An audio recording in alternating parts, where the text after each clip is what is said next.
So we are back. This is Give Me Space episode 4, 5, I forgot what episode it actually is. Yeah, been away overseas, been working, just got pulled away from it for a while, but yeah, now we're back.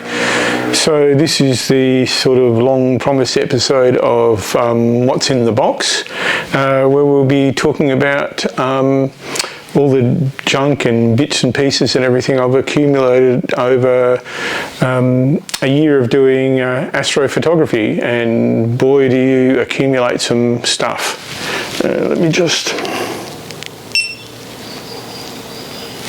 Yeah, forgot to turn that on last time. Okay, cut. What was I talking about? Yes, accumulating stuff. So even though I operate from my home location most of the time, which is Bortle, 4, 5, depending on which direction you look, I've been setting up to, number one, keep everything together, so it's easy to set up and take down, but also it's easy to throw everything in the car to go away to dark sky sites. So I've got everything set up in basically a series of boxes, and I'll show you basically what I've got and a little bit of a look into the system I have, just in case it gives anybody starting out any ideas, really. So the boxes.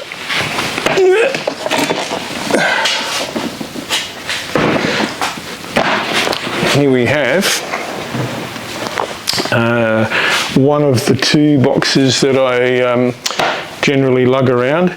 This has got almost everything in it, and I've got another smaller box like this that originally held the stuff for the mount, but did I cut my head off there? But originally held this stuff for the mount, but things have got a bit more sort of mixed up than that. Now this is actually two boxes, one of which remains empty most of the time, and I nest the two boxes to basically make a bit of a table, which I'm going to do now. Spare lid goes down there, then this box sits on top of that, and I don't know how well you can see that, but it gives me a table to work off when I've got the telescope set up without carrying a collapsible table around. Also gives me the option of turning the empty box sideways and just sticking the laptop or whatever I'm using to control the telescope in that. So what do we have? I'm just going to basically go through this in the order I find stuff in here, and talk about what there is. Okay, so these boxes for Australian viewers from Bunnings. This is what, 55 litre box, and the smaller one I've got down there that I'll show you in a minute is 25 litre. And these are handy because they have this tray in the top, and so you can put all your stuff that you really need most of the time in the top here. Makes it very easy to find, and then there's storage space underneath that.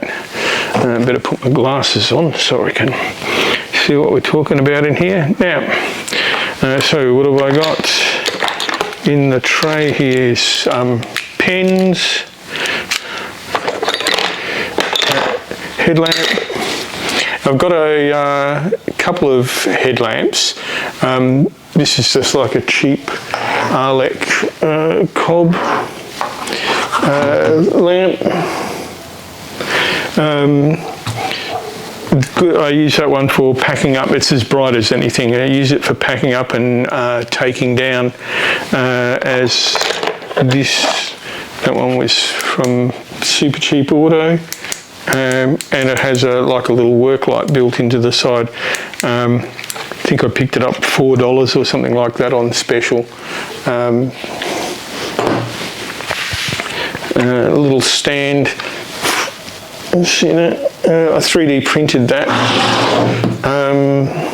For the mini PC I'm using now to run the photography sessions, I was using a laptop, but went to Lions computer refurbishment, the Lions Club, they do a computer refurbishment, and donated some stuff to them. And while I was there, they had little Dell mini PCs that were a lot more powerful for the laptop, and I'll show you that in a tick when we get to that. So what else do I have here? Lens pen. Can you see that? I'll move that. Yeah, I've got a phone here, I'm checking to see.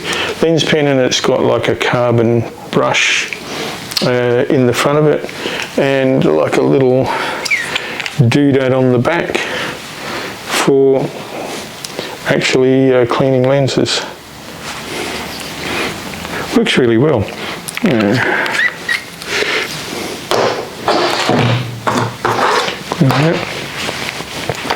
Another torch, can't have too many torches. Okay, spare cables, more cables, USB cables, power cables, more USB cables, ST4 cable. I haven't burned it yet because when you operate the Star Adventurer, I haven't got pulse guiding going on the Star Adventurer. Don't know if it's even possible, but when you're just a poor boy, you use what you use. And another power cable. This is a spare power cable for the mount. This is a spare power cable for the mount. Now, people complain about these 12 volt, these standard 12 volt connectors, and justifiably so. That you can get a type, I think this is one that goes into the socket and turns, and that locks it in, which is an improvement, but not all the sockets do that. This type of connector, however, is called a merit connector. And I get them from J-Car, where you can also get Merit sockets, and they provide a much more reliable connection. And it said that's my backup mount power cable, or cameras, powering cameras. The main cable I use is an Anderson connector. Trying to remember which camera to look at. Main cable I use has an Anderson connector. If you're into caravanning, you will probably know Anderson connectors, and I'll talk about that in a minute. Okay, a game controller that I use with the EQ Mod driver. You can use a game controller like this to actually steer the telescope, but to me the most important thing is the button I've highlighted here is an emergency stop button when you're slewing, and you hit that and it stops slewing. So if it looks like your cables are going to get nailed up or something like that, then you can just stop the mount. I've had 2 bad experiences with that and got away with them both times, so I thought I'd do something about it. Level for setting the scope up to its initial position, mainly making sure that it's vertical. The mount is vertical.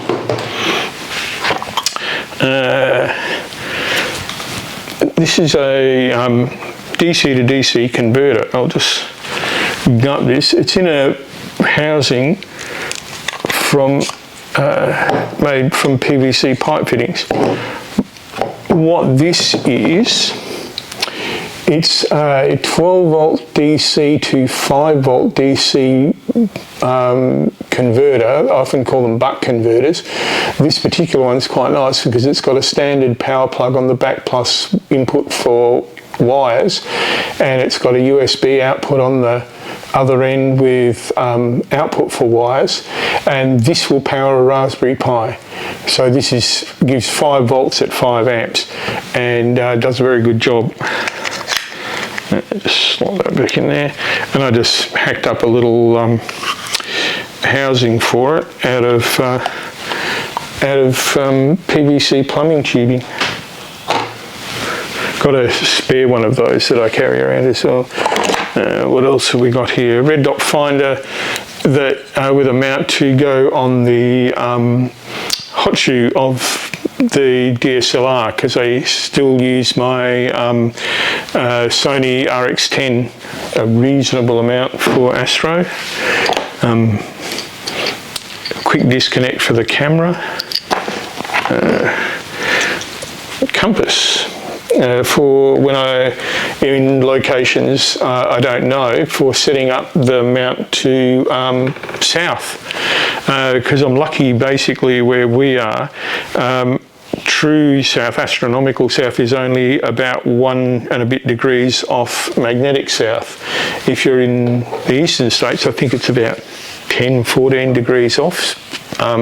So a compass is less useful. So what I do is, when I set up in the light, I basically use the compass to get a rough fix, and then use stellarium to refine that. Double adapter, which is useful for running the laptop or the mini PC. It gives me a bit of a choice. You'll see in a minute that I've got, I can either use an inverter to run the mini PC, or I now have a 12 volt to 19 volt boost converter. So that gives me a bit of choice. And I like to have redundancy, so again, if you go like 400 kilometres to find a dark sky site, if you find one thing doesn't work, at least you've got a backup. Velcro tape, the roll of Velcro tape's actually in the other box, but I use the Velcro tape to actually make like cable ties. I just cut it up into little sections. I've got about 20 metres of it, and it's really quite strong. It's quite good. A little lens puffer. You get these with Player One Astro cameras. Use it to clean the dust out of the camera sensor and off the optics when you're setting up. Okay, so just park that over there. What else have we got? Okay, so in here, I can't be asked moving the camera to peer in here, but basically within this box I have other boxes that essentially classify everything. So these are the spare belts I have for my Rowan belt drive mod I've got on my HEQ5 mount. Rowan being a long way away, do a Rain Man Ray. Bought some spare belts just in case anything goes kaput while I've got a session running. That is the boost converter for the mini PC and running the laptop. It does basically steps up DC voltage. So this particular one from J-Car will do 12 volts up to 24 volts. Both the laptop and the mini PC run on 19.5 volts, so I have it set to 19 volts, and it's fine. It runs fine. Okay, monitor cables. Box of monitor cables, because when I run the mini PC I run a portable LCD monitor. It's powered by USB-C and takes a HDMI input.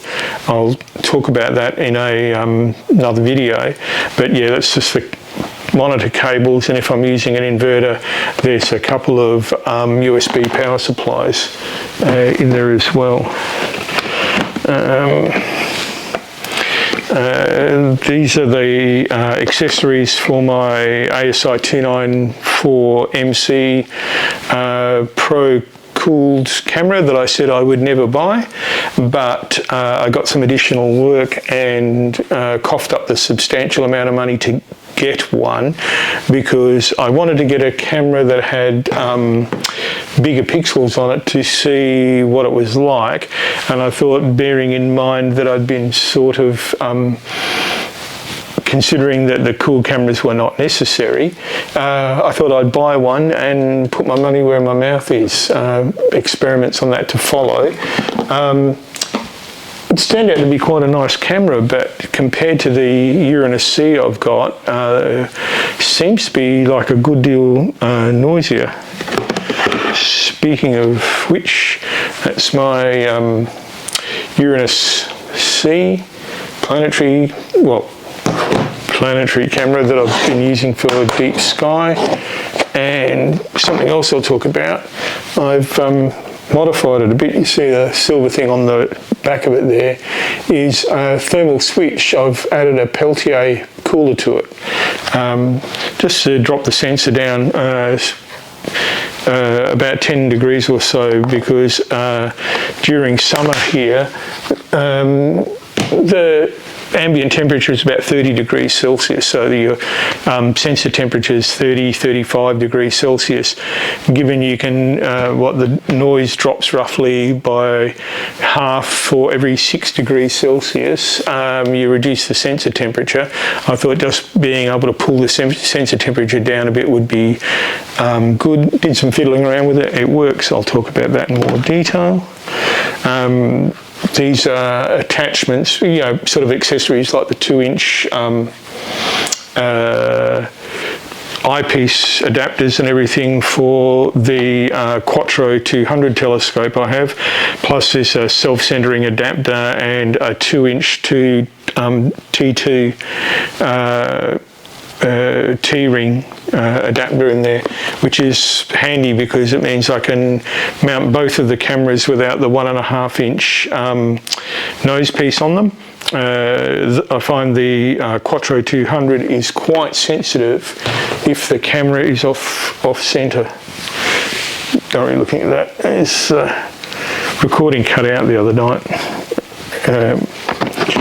Okay, filters. Most of this is just empty filter cases, but I do have a couple of filters in there. ZWO dual band. It's a O2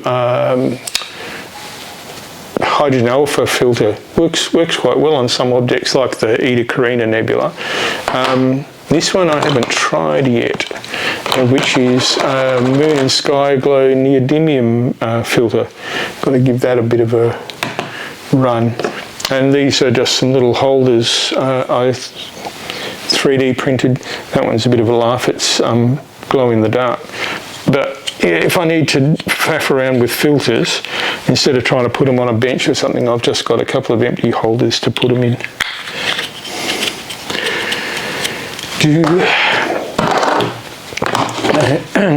My jingo, a filter's expensive. I really do not think I will be getting into separate RGB channel, blah blah blah. The one-shot colour is keeping me quite well amused at the moment.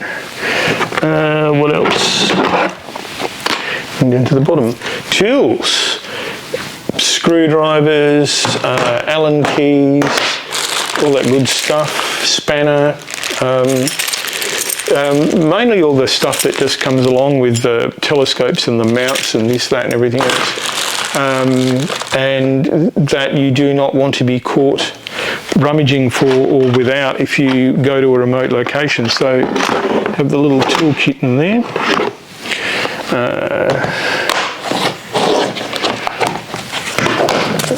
Laser collimator for the Quattro, the Newtonian. The F4 Newtonian I found is like, it doesn't go out of collimation all that easy, but it's very sensitive to not being properly collimated. You know, this is compulsory, I just have to do this. Astro Beam 2 that I picked up secondhand from Gumtree for about 100 Australian dollars. Very, very good price. Happy to relieve the guy, and it works very well. The bar load collimation with a bar load laser is way better than with a straight laser. Okay, what have we here? Okay, this is sort of the big box of miscellaneous stuff. 42mm adapter stack, which I don't need quite so much. The ZWO camera came with a whole pile of, well, it came with 2 adapters and they seem to do everything I want. Mega expensive SV Boney dew heater, that's what that is, dew heater. My Poverty Pack manual filter wheel. I've only got 3 filters in it, and I'm not really running automated sessions yet, so $99 compared to sort of like $299 for an automated filter wheel. This will do. Allowed me to experiment with filters, and yeah, works very well. Accessories for my ZWO EAF, electronic auto focuser. That's the white thing in there is the remote control for it, which I haven't really used, and the temperature sensor is in there as well.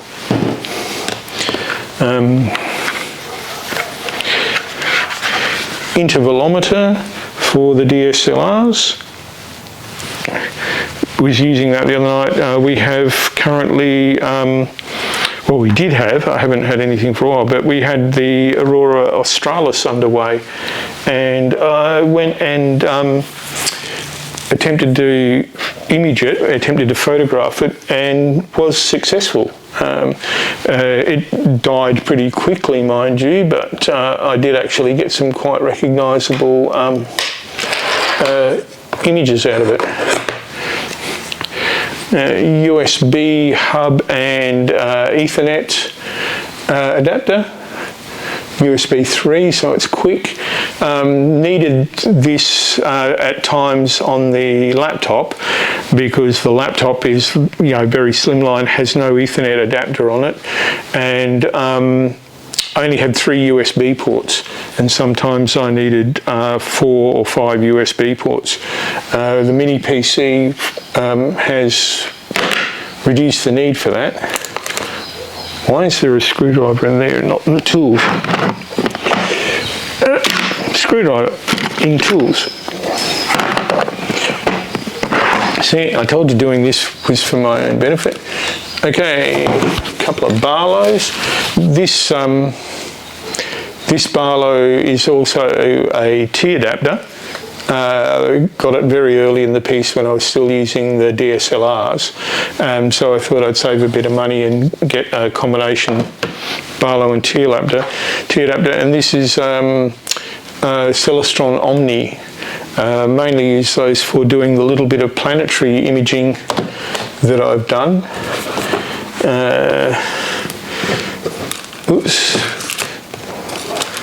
Lens cloths, just some cheapo simple Bartonov masks I made up out of plastic sheet. Tending not to use these ones anymore. They work quite well, but I bought myself a 3D printer and I've been 3D printing Bartonov masks. And this is the focal length reducer and field flattener for the SV Boney, the little SV Boney ED80 I've got. Seems to work quite well. Yeah, just like want to experiment with sort of more budget stuff before I start splashing out big time. See what I need and what I don't need, and as the famous Eccles would say, so far it's fine with the relatively cheap stuff. Okay, that is basically that box. Oh, no, it's not. What am I talking about? Okay, the most important thing possessed by any astrophotographer, the white t-shirt for doing flats. I have 2 flats panels, one for the 80mm refractor and one for the 200mm reflector. I'll show you the 200mm one at the moment. They live in the telescope boxes. I've built boxes for all my telescopes. They don't live here. Okay, network router. This is my old ADSL router, but when I set up remotely, sometimes I don't think I'll be using Wi-Fi, run a network cable, and that allows you to remote in to your Raspberry Pi or whatever.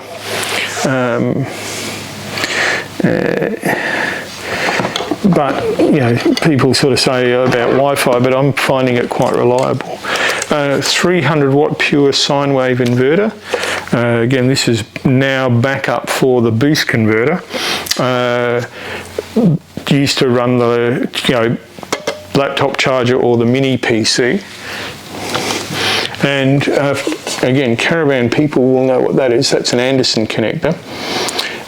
These are very, very good because the way they slide together cleans the contacts. Very reliable connection, good for relatively large amounts of power. And I've built a power box, which is sort of under the bench over there, that has all different sorts of inlets and outlets, and has the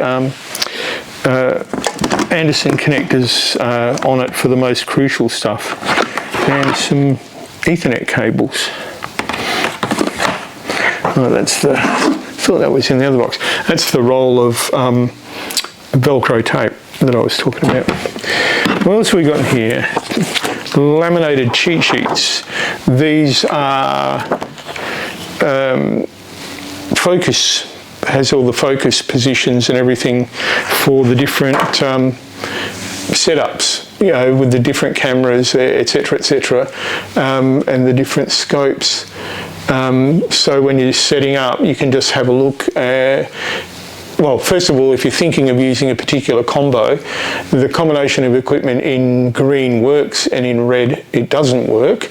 And the reason I need that is because I have a head like a sieve and I cannot remember. And it also has the focus settings on there. And this one, I have 3 operational scopes and 3 cameras. So there's combinations for them all on there. And again, the camera I said I would never get, the ZWO 294 MC Pro cooled camera. Compared to the Uranus C, it's a big heavy sucker. Very nice. It has a USB hub on the back, which I will be using a bit later to to control the EAF. Interesting, the Uranus C is USB powered, but this is not, especially if you want to use the cooler, you have to run that off 12 volt DC into the back. All right.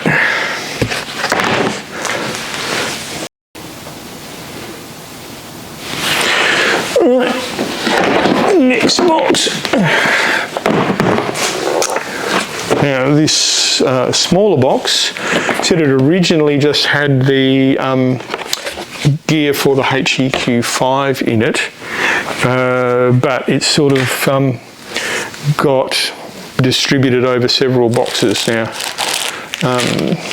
Miscellaneous bits, that's got the Wi-Fi dongle for the Skywatcher HEQ5, which this dongle I don't really use anymore, and a spare ST4 cable.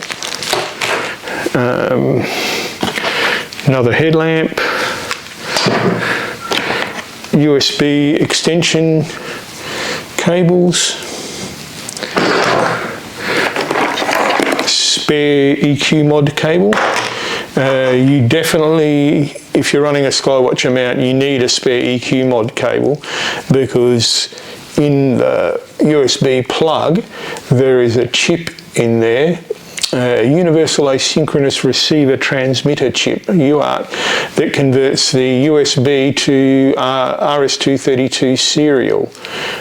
Bit disappointed to find that the Skywatcher mounts still use serial, but there you go, what are you going to do?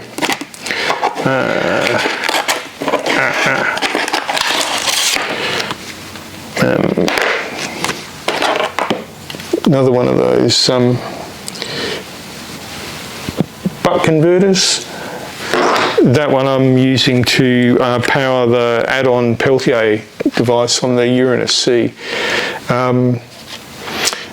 This is my Star Adventurer hour angle conversion chart.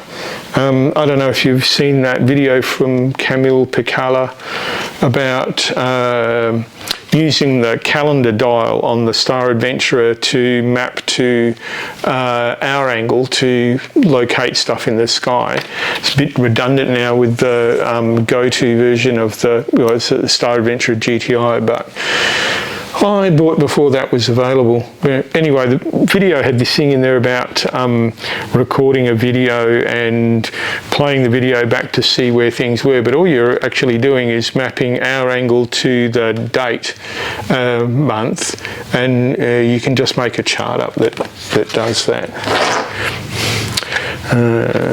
SD cards, spare SD cards. Basically those are for the camera and for the laptop, because the laptop only has 128 gig drive in it, just a single drive, and you can chew that space up very fast. So when I'm doing astrophotography, well, when I was doing astrophotography and using the laptop, I was writing to an SD card. USB power bank.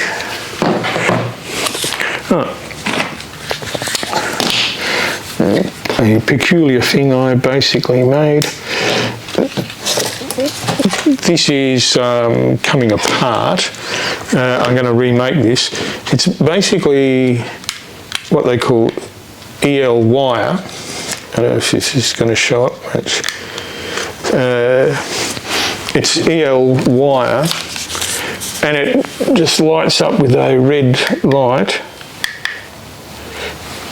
And it's, I was originally using it to show what was on the accessory tray on the telescope, but I don't use the accessory tray much, but it's a good marker of where the telescope actually is, so in the dark you don't trip over it.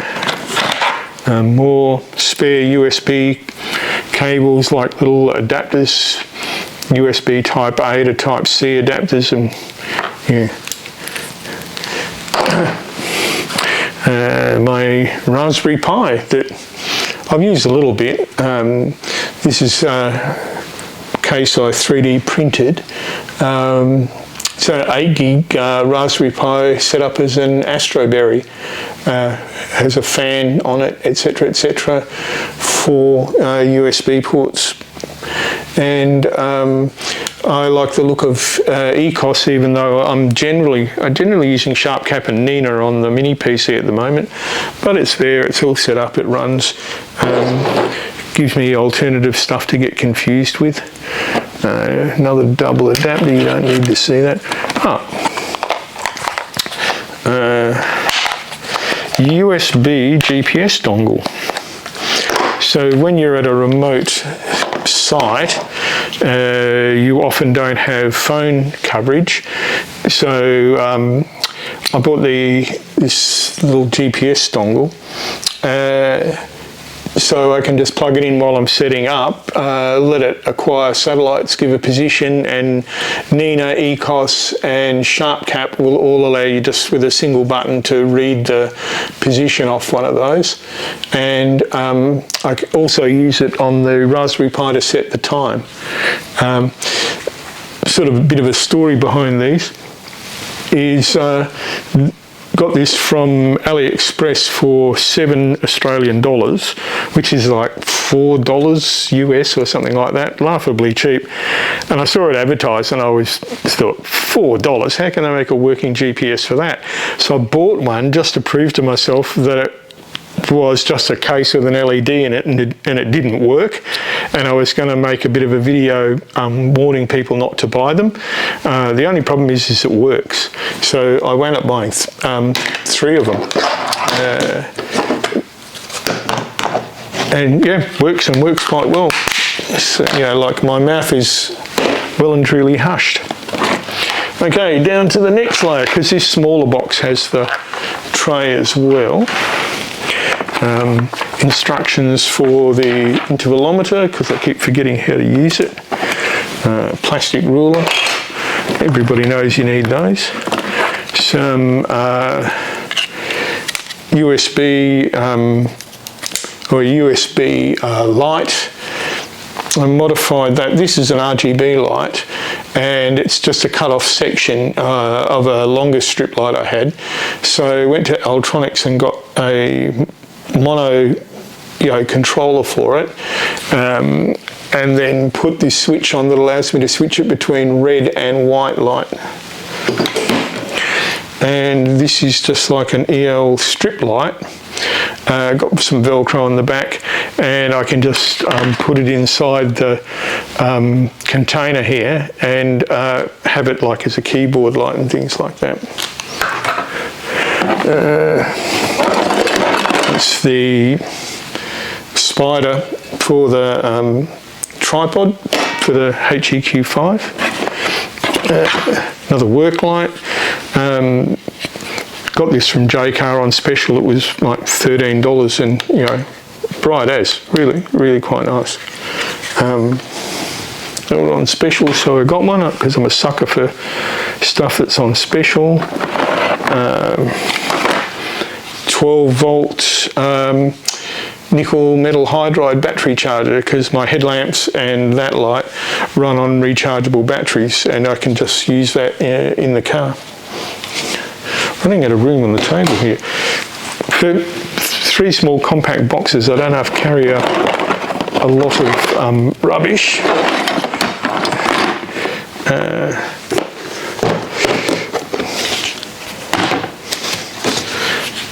Guide scope,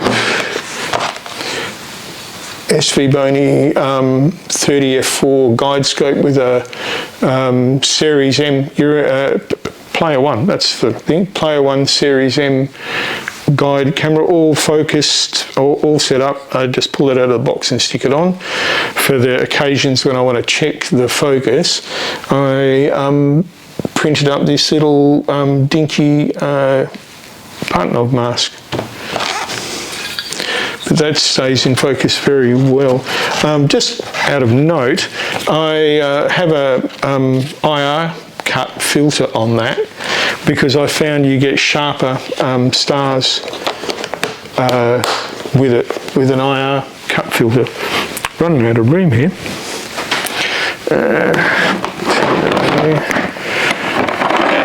Okay. Couple of these are just like shelf stands that I made up, and basically I have a piece of plywood runs across there in the slot, and makes a little stand so the mini PC sits on the boxes underneath. That goes across the top, and I have a little monitor that sits on that. And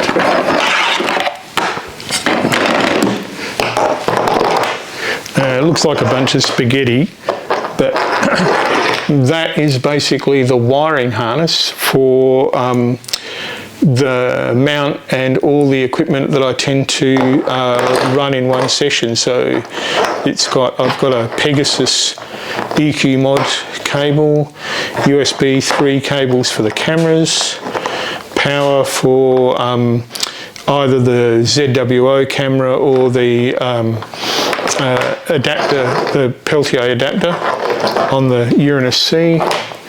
That is power for the mount. That goes, other end of that is a Anderson connector, and this actually sitting on the table there looks a bit of a spaghetti junction, but what I've done is I've set the wiring up, run it through. I've got cable guides on the mount itself, and tied all the bundles of cables together with these like twisty rubberized cable control thingos, and I can easily just get it out, plug everything together, plug all the other end into the power box, and clip it all into the cable guides on the mount, and Bob's your uncle. Less problems than I used to have with cables getting snagged all over the place, and you usually do a test slew every time I set up, just to make sure that I'm happy that everything is going to work right. Banging and crashing away, and yeah, that's all the accessory stuff. Let's have a look at the mount. Okay, had a bit of a tidy up on the table while you weren't looking. Next up, the box with the mount. So, mount is quite heavy. One of the reasons why I opted for the HEQ5 was, well, basically money. The 6 series mounts were more expensive and heavier. I mean, it's not as if this thing's light. This little wheelie tool case thing is a padded case from Super Cheap Auto. It's about 80 Australian dollars. Open it up this way around so you can see.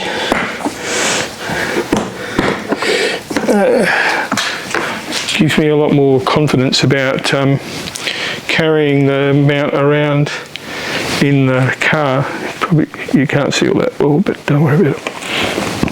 Yeah, this is the little Dell Optiplex 7040 mini PC. Has 6 USB 3 ports on it. When I picked it up, it had a 128 gig ENV Thingo solid state drive in it, and I opened it up to have a look, and I found that it had a unoccupied SD SATA slot. So I put a 256 gig SATA drive in there as well to record images to, and it's the power supply and that for it, but it said it runs quite happily off the buck converter, and I don't know if you can see that at all. That's the HEQ5 in there. I used the padding that was on the original case, and I will just put it up on the table here. Oh God.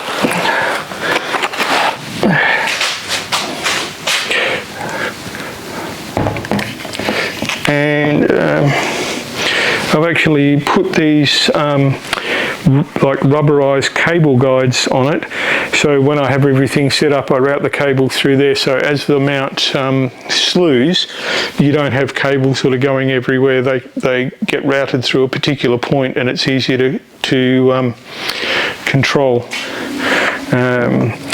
If anybody's interested, I might do a video on how I'm all set up with that.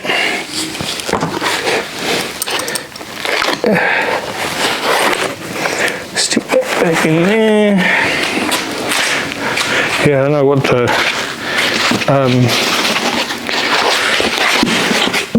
HEQ 6 thingo mount would be like.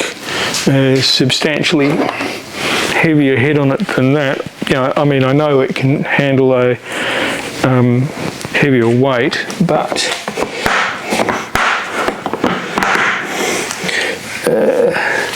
chimney switch.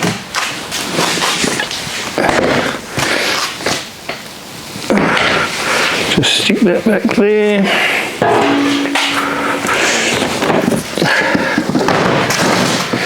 Set my box table up again, and okay, in here we normally have the laptop. You know, in a laptop bag, why would you have a laptop? But yeah, normally have a laptop in there, but it's over on the bench there at the moment. Logitech keyboard that I use with the mini PC. One thing I found is that with the white, I was originally using just the laptop keyboard, which I just could not see very well in the dark. Even the red headlamp that I was using just didn't show it up particularly well, but a white keyboard with black markings, that shows up super well in the red headlamp. And this is the monitor that I bought. It looks like a big tablet, but it's actually a portable monitor, powerable by USB-C, and the video input's either USB or HDMI. Most of these that you see on Amazon are USB power and USB signal in, but neither my laptop or the mini PC can do that. So the way it sets up is basically just like that, and it's a 15.4 inch 1920 by 1080 monitor, Blaupunkt from Officeworks, and very nice. It's very clear. I have no problems seeing it. It's probably a bit skanky with some of the statistics, like, you know, the contrast ratio or something like that, but I find it just fine. And $200.